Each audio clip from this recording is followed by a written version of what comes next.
Okay, so today's your question answer and exercise based class, chapter third, because of chapter third yesterday finished with explanation.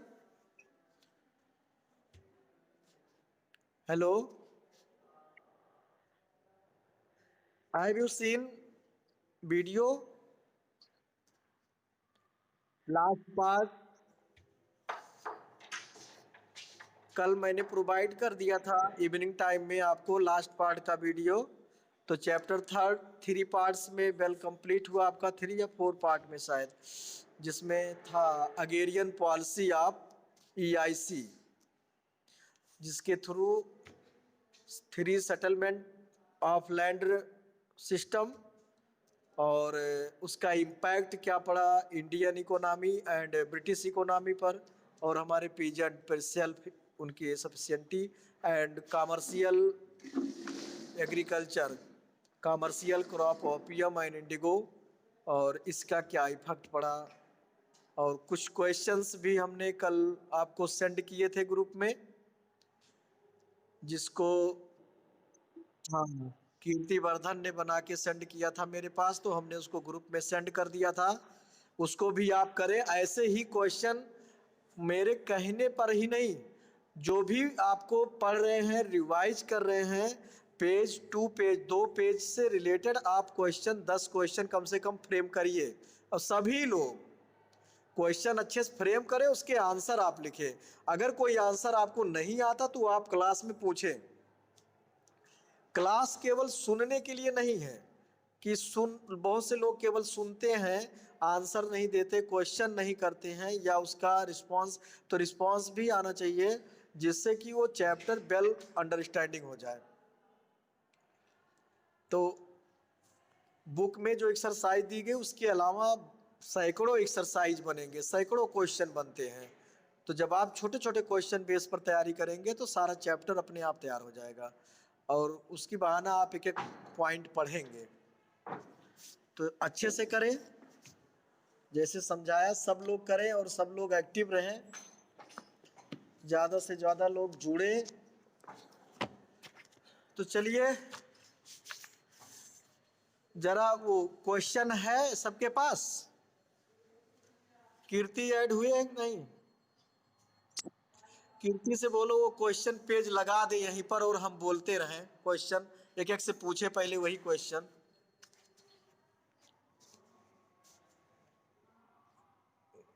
कीर्ति, हाँ कीर्ति Vardhan, hello, वही question वाला page मेरे सामने आप लगाइए अपने स्क्रीन पर। उसके बाद पहले वो पूछूं, फिर आगे और पूछता हूं, फिर एक्सरसाइज पे। आज एक्सरसाइज बेस्ड टेस्ट है आपका ओरल चैप्टर थर्ड। देखिए फर्स्ट सेकंड थर्ड आपका रिवाइज हो गया, पुनः वीडियो उसको आप अच्छे समझें, तैयार करें। और सब बाई वाले सर आए हैं? बेटा देखे तो नहीं, शायद हमें तो नहीं आए हैं।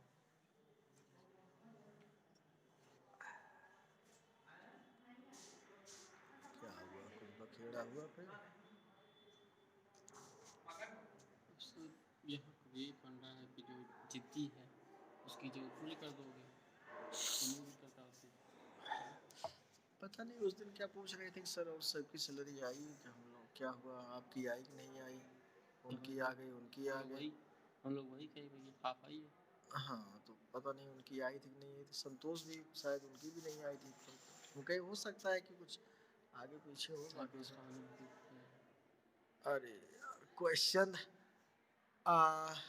कीर्ति, क्वेश्चन हमको क्लियर नहीं हो रहा, क्वेश्चन तुम ही पढ़ो, क्वेश्चन पढ़ो अभी, उसका आंसर सब हो जाए ग्रुप में। बाई होम, हाँ फर्स्ट पढ़िए।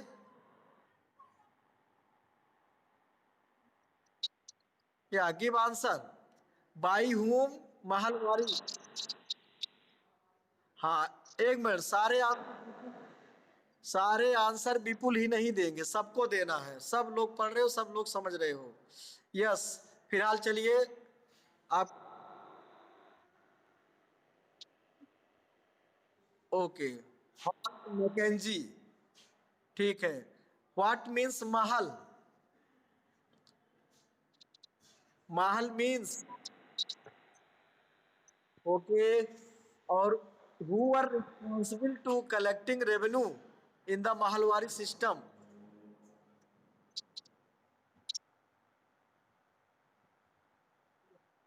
ओके ओके, चलिए। Who introduce the permanent settlement?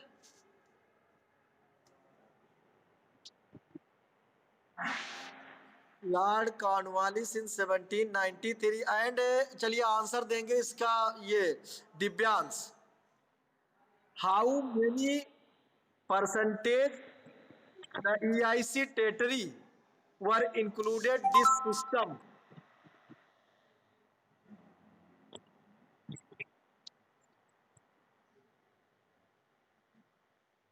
Hello,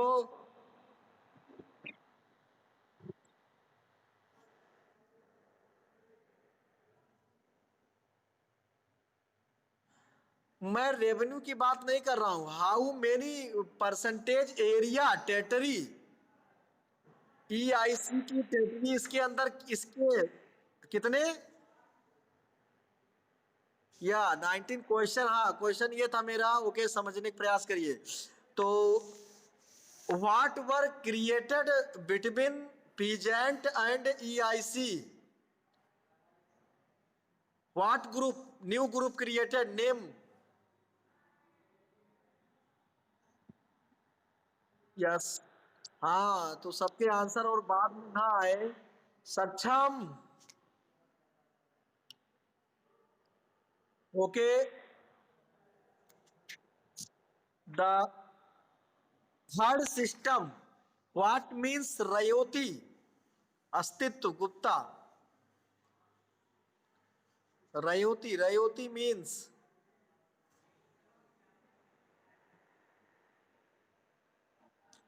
रयोती means Munro system. Ryoti क्या है, किसको बोलते हैं?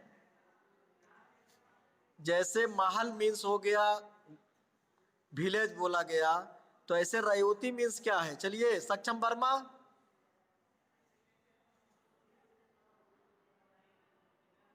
सक्षम से आवाज नहीं आ रही काफी दिन से। सक्षम, हेलो सक्षम, ओके। अंबुज यादव, रयोती मीन्स,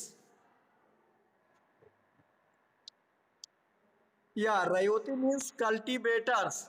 तो इन थर्ड सिस्टम, हाँ रयोट, वही रयोती, रयोट्स मतलब रयोत मतलब, ये रयोती मीन्स जो है cultivator. Who introduce this system? Anshika. और एक और नाम है,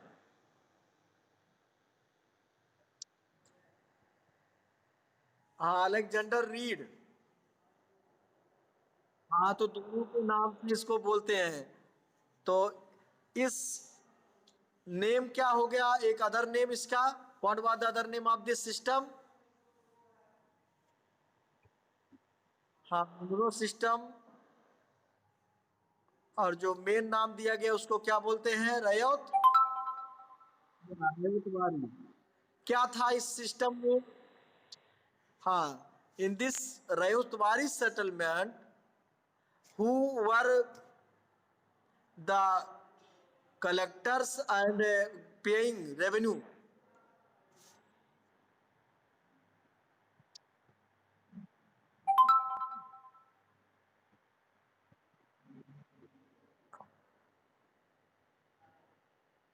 Yes, direct, yeah, it is responsible, मतलब direct royalty responsible for collecting and paying revenue in their treasury, मतलब EIC। Okay,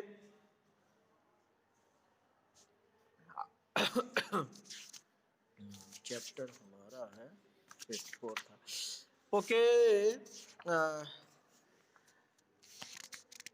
what was know about commercialisation of crop? Commercialisation क्या है?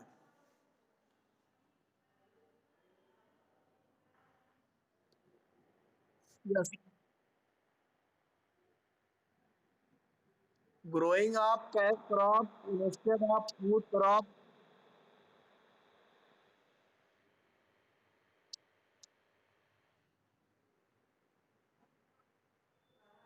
एक एक करके, हाँ चलिए, इसका आंसर कौन दे रहा है?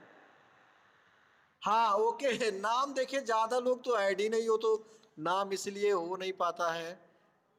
क्या choice?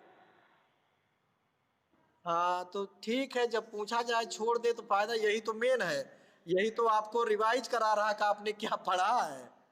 Okay Kirti, give means commercialisation of crop. Commercialisation क्या है? एक आपने पढ़ा सबसिस्टेंस क्रॉप, सबसिस्टेंस, और दूसरा है कमर्शलाइजेशन। दोनों में क्या डिफरेंसेस है?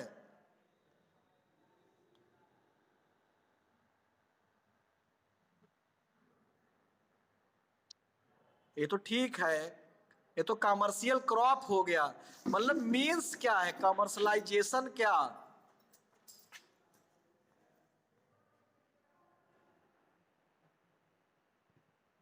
हाँ वही, मतलब व्यापारिक स्तर पर क्या था, income. Yes, not for consumption, for sell, but it sell या export to other countries for economic development, economic growth। व्यापारिक लेवल पर हम क्या करें, जैसे हमारी शुगर केन है, कैश क्रॉप है, तो इसको हम जो ग्रो करते हैं, तो क्या है ये इकोनॉमिक ग्रोथ, हमारा डायरेक्ट इकोनॉमिक ग्रोथ बढ़ाती है ना। और जो हमारे फूड क्रॉप हैं, वो सब्सिस्टेंस, मतलब जो जीविका के लिए, तो सब्सिस्टेंस क्रॉप, सब्सिस्टेंस खेती जो होती है, वो फॉर लिवलीहुड, मतलब अपनी जीविका चलाने के लिए हम करते हैं। या बेटा सब है, जो घुमा फिरा के सब मिलेंगे आपको, पढ़ाया गया एग्रीकल्चर प्रोडक्ट क्रॉप में सब कुछ। Okay, name the two types of Indigo cultivation system in British India. इसको आंसर देंगे, ठीक है चलिए, निश सिस्टम आपने बता दिया। दिव्यांश देंगे व्हाट इज निश सिस्टम।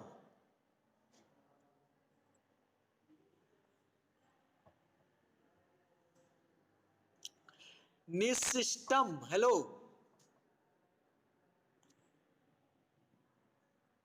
दिव्यांश,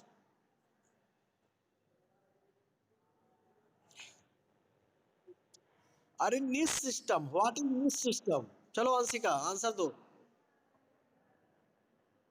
निज मीन्स क्या होता है?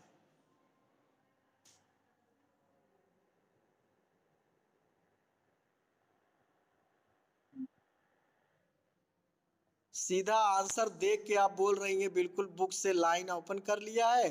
Under this system planter produce Indigo on land that they directly control. सीधा देख के आपको बोलना है, क्या आपने समझा? हाँ बिल्कुल, लाइन टू लाइन आपने बोला, मेरे पास भी बुक मैं भी ओपन किया हूँ। चलिए, लर्न कर लिया तो अच्छी बात है, लेकिन मतलब कहने का मतलब है कि अब वो पॉइंट आपको अंडरस्टैंडिंग होनी चाहिए, आप अच्छे समझें। हाँ तो निज सिस्टम देखिए, निज मीन्स आप हिंदी में पढ़ते हो, निज मीन्स अपना। निज मीन्स क्या होता है? अपना, सेल्फ। तो जो ब्रिटिश प्लांटर्स थे या अदर, वो अपनी खुद करवाते थे खेती, उसमें वो हायर करते थे लेबर, एंड प्लाउंग बुलक्स की व्यवस्था खुद करते थे। और रयोती सिस्टम क्या है? रयोती, दिव्यांश, हेलो, दिव्यांश की तरफ से आंसर नहीं आ रहा है, कहाँ है? आवाज नहीं जा रही है। आंसर के नाम पे सब म्यूट करेंगे, चलिए विपुल बेटा। हाँ, जो जितना समझेगा फिर वो, डिस्कशन जितना आप करेंगे उतने हर चीज में आप। हाँ हाँ, रयोती, यस रयोती सिस्टम।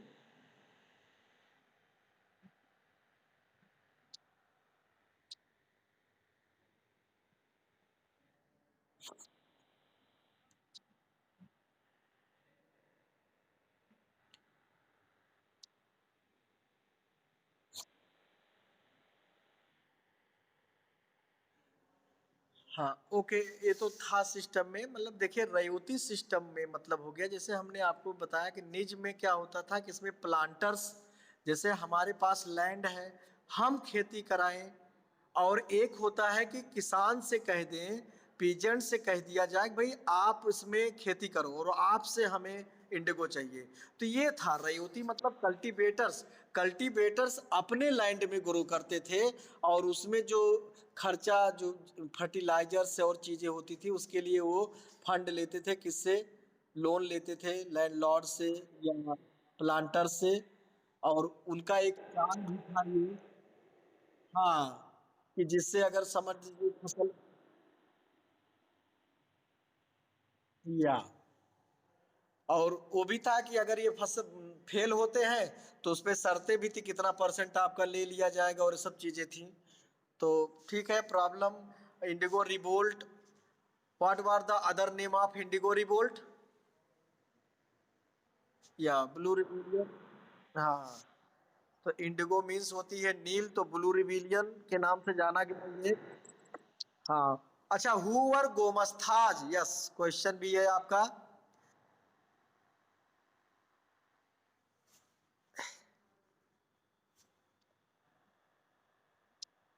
यस, या गोमस्ता रिवोल्ट नहीं की, गोमस्ता वर a British official, they were,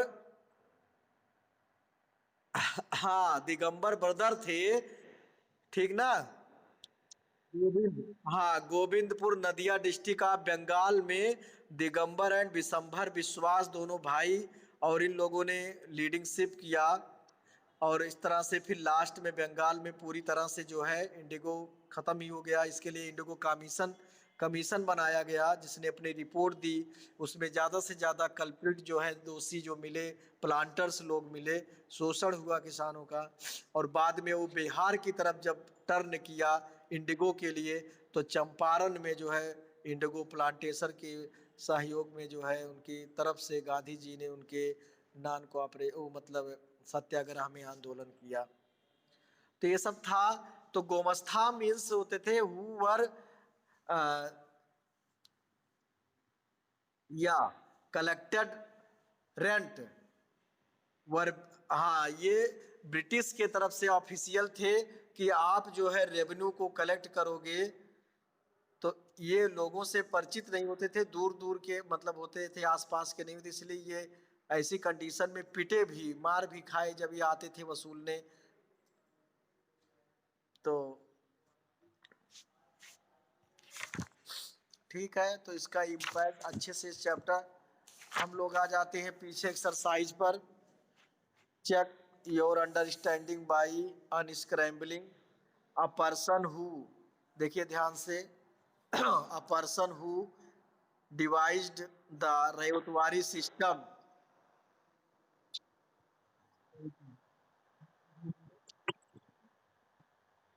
yes, next है the commercial crop grown in western India for export to China, opium. क्या करते थे उसके बदले में, किस चीज का एक्सचेंज करते थे, और धीरे धीरे चूंकि चाइना के लोग जो है वेस्टर्न गुड्स को नहीं परचेज करते थे, इसीलिए इनको मजबूरी में, और जब इनका लॉस होने लगा तो इन्होंने अपना ट्रिक, करप्शन उसमें किया, स्मगलरिंग, समझे ना, स्मगलिंग। हाँ, yes, cash crop were grown on these large state owned by European plantation. Peasants did not grow food crop due to commercialization of agriculture, leading to this situation. Bengal 1771 में पहली बार वहां famine condition हुई और लाखों लोग die हुए। और जब अर्ली टाइम था, और ब्रिटिश जब जाने लगे 1943 में भी जो है, हाँ, बंगाल में फेमाइन कंडीशन आई जब ये जाने लगे। तो दोनों समय हुआ इनके, एजेंट, देखिए हो गया गोमस्ता का आपका सीधा answer. Agent who collected rent from the indigo planters known as. एक एक क्वेश्चन हम एक एक से। Agricultural production decline after the British introduce new various policies, give reason. Vipul.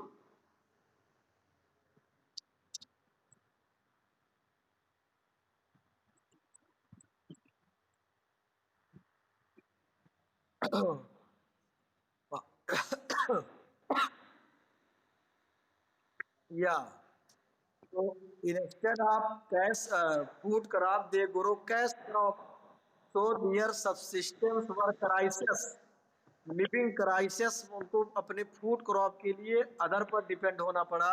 And purchase a high rate और their product were sell at low rate. Economic condition उनकी वर्क हो गई और इस तरह से एग्रीकल्चरल प्रोडक्शन भी कम हो गया। सेकंड है सक्षम वर्मा क्यों नहीं अपना वॉइस ओपन कर रहे हैं, अनम्यूट हो वो। अच्छा, अब पता नहीं वो बाहर थे कि नहीं थे, वो पहले से भी कुछ बोल भी आवाज नहीं आ रही उधर से। ओके, अंशुमान वर्मा है, Anshuman Verma.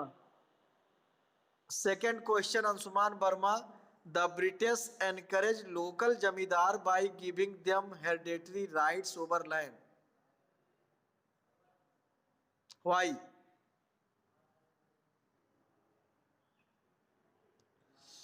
Anshuman Verma give reason. The British encourage local zamindars by giving them hereditary rights.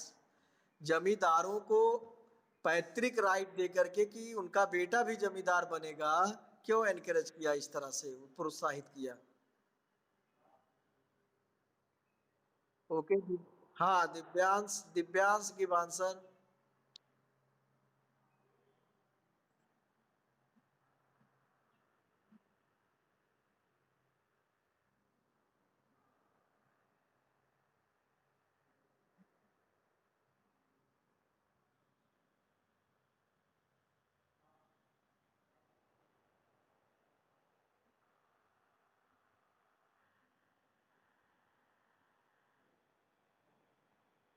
या सही आंसर तो यही है कि दे गॉट अ मीडिएटर, एक न्यू ग्रुप, जमींदार group.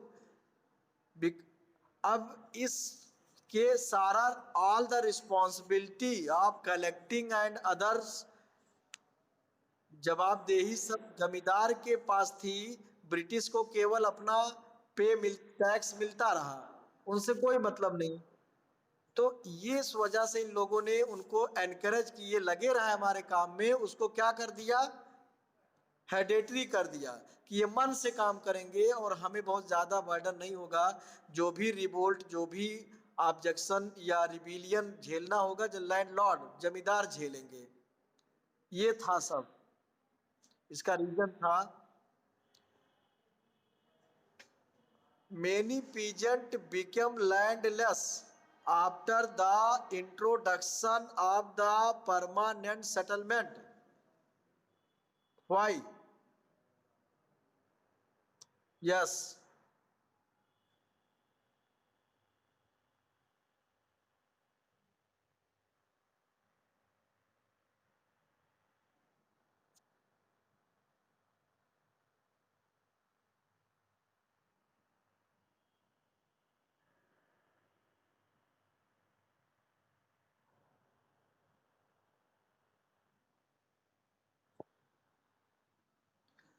Yeah, if even they fail to pay revenue, their land were accused by the EIC, British. So they were either landless or expelled far away for work as a worker या bonded labor।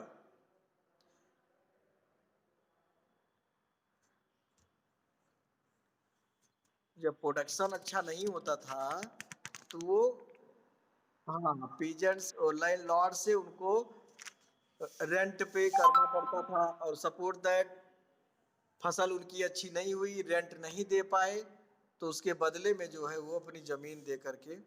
Okay. The Mahalwari system was named दस, Y. अरे और कोई नहीं यहाँ।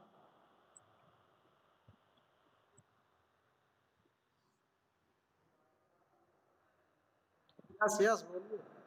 हाँ, आपकी आवाज आ रही है।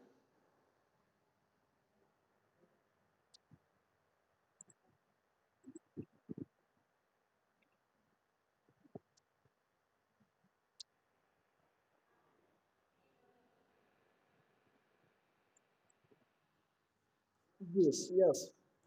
तो नेम है महल किसका?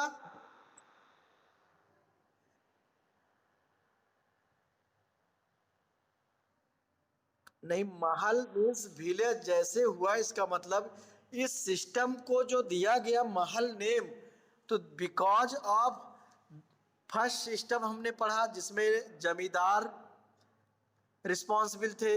सेकंड हमने पढ़ा उसमें रहे, तो महल मीन्स हुआ कि विलेज, और विलेज की रेवेन्यू जो है विलेज हेडमैन के अंदर में रख दिया गया। क्योंकि गांव के मुखिया का अपना उस समय एक महत्व होता था, उसकी बातों को सब लोग मानते थे, तो वो रिस्पॉन्सिबल होगा। मतलब इसमें था कि गांव को, मतलब विलेज लेवल पर कर दिया जाए। कल्टीवेटर्स जो है अपना टैक्स जो है मोहल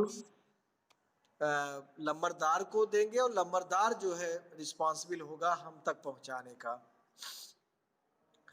तो इसीलिए उसका नाम जो है इन लोगों ने महल रख दिया। और रयोती में, रयोत मीन्स कल्टीवेटर होता था, क्योंकि डायरेक्ट कल्टीवेटर। हाँ, तो डायरेक्ट कल्टीवेटर रिस्पॉन्सिबल था, उसमें कोई बिचौलिया किसी के उसमें नहीं था। The British wanted to grow opium to export to China, why?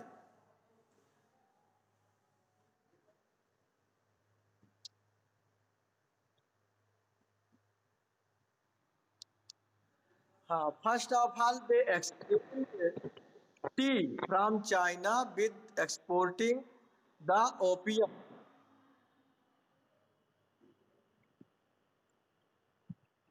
हाँ, and China, China takes silver, मतलब ब्रिटिश जो है या इसी give as silver to China in place of tea, because they did not wanted to purchase western goods. और इसीलिए इस समस्या को, इस इकोनॉमिक कंडीशन को या घाटे को पूरा करने के लिए लोगों ने जो है स्मगलिंग शुरू कर दिया ओपियम का, किसानों से दूसरे ढंग से उनको डील करके। Answer the following question in one sentence आपका है। In what way did the cultivators pay revenue during the ancient and medieval periods?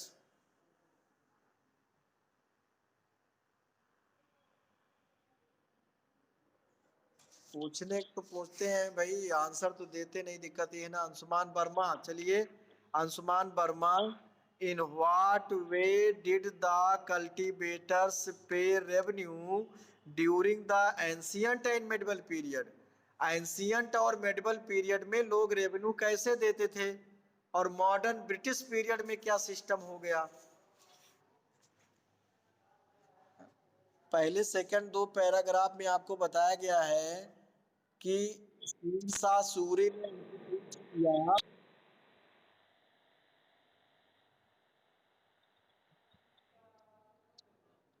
तो एंशियंट एंड मॉडर्न सिस्टम में they give as a rent some parts of their production, 10%, 5%, 20 जो भी था, और in the exchange system not as a money, उसके जगह पे उनको कैश नहीं देना पड़ता था। लगान के रूप में धान होता था तो समझ लीजिए वो मतलब राइस धान देते थे। हाँ, गेहूँ पैदा होता था तो गेहूँ देते थे। ये ना कि वो अपना मार्केट में सेल करें और तब उससे पैसा ले जा कर के दें, ये सिस्टम नहीं था। ये तो सिस्टम ब्रिटिश के समय आया, इन लोगों ने जब उसको बदल दिया। चूँकि उससे डबल फ़ायदा इनको होता था, किसान अपना जैसे आज देखते होंगे आढ़ती पर आप ले जाओ तो आपका धान जो है 10 रुपया 12 रुपया क्विंटल लिया जाएगा, 100 मतलब। और वही जब वो बेचेगा तो 17 18 19 20 रुपया। आपका चावल 15 रुपया किलो खरीदेगा, आप मार्केट में जाओगे 20 रुपया किलो खरीदोगे। तो फायदा तो किसका हुआ? उन्हीं का ना। और जब एक्सचेंज हो रहा है तो उसमें कोई फायदा, इसलिए किसान भी हमारे सब मतलब सेल्फ थे, सेल्फ सफिशिएंट थे, सेल्फ इकोनॉमी थी उनकी अपनी। Why did the Izaradari system fail? State one reason. इजरादारी,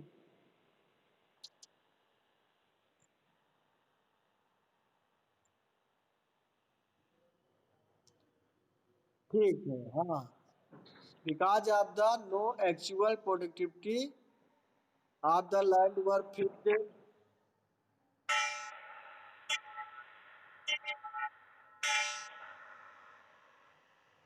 हाँ, वही है, उस समय भी था, शेरशाह ने किया था। फर्टाइल लैंड पर कुछ अलग थे, ऊसर लैंड पर, नॉन प्रोडक्टिविटी लैंड पर कुछ अलग था। चलिए, who setup the permanent settle?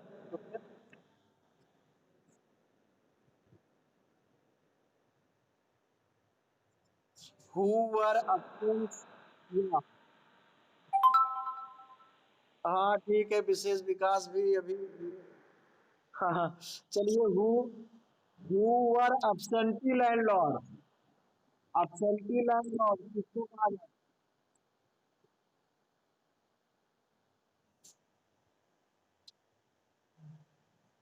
Yes, the landlords who were lived far away in cities and there they gave their land on rent, seasonal और एनुअल, ठीक ना, नोन एज अब्सेंटी लैंडलॉर्ड।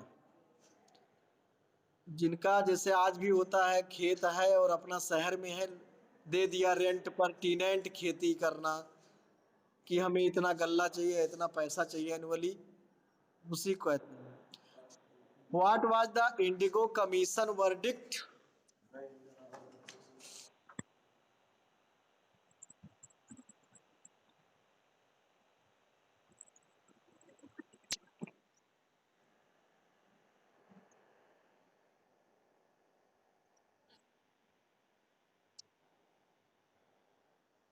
नहीं, वो तो था ही, मतलब कमीशन ने जो अपने व्यू दिए कि have the planter guilty and criticise them for the coercive method they use. उन्होंने प्लांटर्स को ही गिल्टी पाया, अपराधी पाया, और उसकी पॉलिसियों की आलोचना किया। इसीलिए तो बाद में जो है इंडिगो प्रोडक्शन बंद कर दिया गया।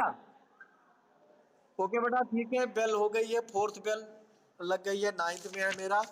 तो शॉर्ट आंसर रह गया, इस तरह से लॉन्ग रह गया, तो आप इनको अच्छे से करें। देखिए, जब इस तरह से तैयारी करेंगे तो अपने आप पूरा चैप्टर आपको पढ़ना पड़ेगा। तो पूरा चैप्टर पढ़िए, अच्छे से समझिए, इसलिए मैं रिवाइज भी करवा रहा हूँ, नहीं तो मैं क्यों बताऊँ, 3 3 4 4 बार हम क्यों वही पढ़ाएं? अगर फिर भी नहीं समझना है और आधे लोगों को आंसर देना, आधे लोगों को चुप रहना, और वो भी देख के देना, तो कैसे काम चलेगा? तो केवल 2 लोगों 3 लोगों के समझदारी से थोड़ा काम होगा। सबको पढ़िए, सब समझिए, अच्छे से तैयार करिए, और वेल प्रिपेयर होके रहिए। जो रिवीजन हो रहा फिर अब वो ना भूले। तो नेक्स्ट, आगे नेक्स्ट चैप्टर होगा आपका। ओके, तो आज की क्लास आज, हाँ यस, आज 23 जो है जनवरी है। आज सुभाष चंद्र बोस जयंती भी है, जो कि हमारे देश के एक महान महान लीडर थे। एक नए युवा, समझ लीजिए, जिसको हम कह सकते हैं नई सोच वाले।